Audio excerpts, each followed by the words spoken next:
فروشگاه‌هایی هستن که وقتی انسان وارد می شود هر چه چشم میگردانه تولید خارجی است.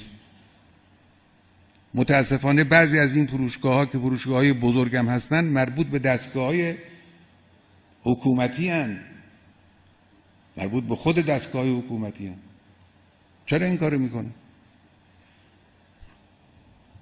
این کار باید زشت شمرده بشود. شما میخواهی کارگر داخلی رو بیکار کنی، کارگر بیگانه رو بهره‌مند و برخوردار کنی، برای پوز